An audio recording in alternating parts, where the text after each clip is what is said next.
بسم اللہ الرحمن الرحیم۔ السلام علیکم دوستوں، آپ کے سامنے اور ایک بار ہم حاضر ہیں ایک نئی تقریر کے ساتھ۔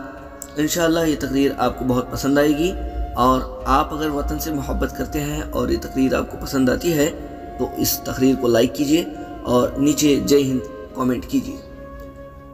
محترم صدر، معزز سامعین اور میرے عزیز ساتھیوں، آج کا موضوع ہے وطن سے محبت، جو ہر انسان کی دل کی گہرائیوں میں موجود ایک پاکیزہ جذبہ ہے۔ وطن وہ مقدس زمین ہے جہاں انسان اپنی پہلی سانس لیتا ہے، جہاں اس کا بچپن گزرتا ہے اور جہاں اس کی شناخت تشکیل پاتی ہے۔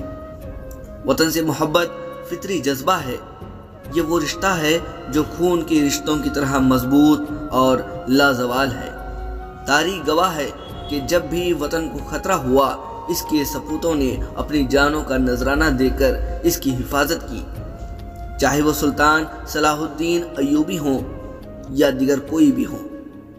سب نے اپنے وقت میں وطن کی محبت کی عملی ثبوت دیا۔ سامعین محترم، اسلام بھی ہمیں اپنے وطن سے محبت کا درس دیتا ہے۔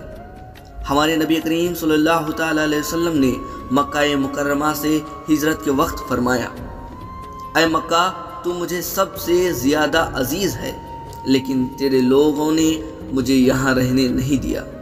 اس سے واضح ہوتا ہے کہ وطن سے محبت ایمان کا حصہ ہے۔ معزز حاضرین، وطن کی ترقی اور خوشحالی ہم سب کی ذمہ داری ہے۔ اگر ہم اپنے فرائض کو ایمانداری سے انجام دیں، تعلیم حاصل کریں اور دوسروں کے حقوق کا احترام کریں، تو ہم اپنے وطن کو دنیا کے ترقی یافتہ ممالک کی صف میں کھڑا کر سکتے ہیں۔ آج ہمیں اپنے وطن کے دشمنوں سے ہوشیار رہنے کی ضرورت ہے، جو ہمارے اتحاد اور امن کو نقصان پہنچانا چاہتے ہیں۔ ہمیں اختلاف کو بالائے طاق رکھتے ہوئے وطن کی حفاظت کے لیے متحد ہونا ہوگا۔ آخر میں دعا گو ہوں کہ اللہ تعالی ہمارے وطن ہندوستان کو سلامت رکھے، اسے ترقی اور خوشحالی کی راہوں پر گامزن کرے اور ہمیں اس کی خدمت کرنے کی توفیق عطا فرمائے۔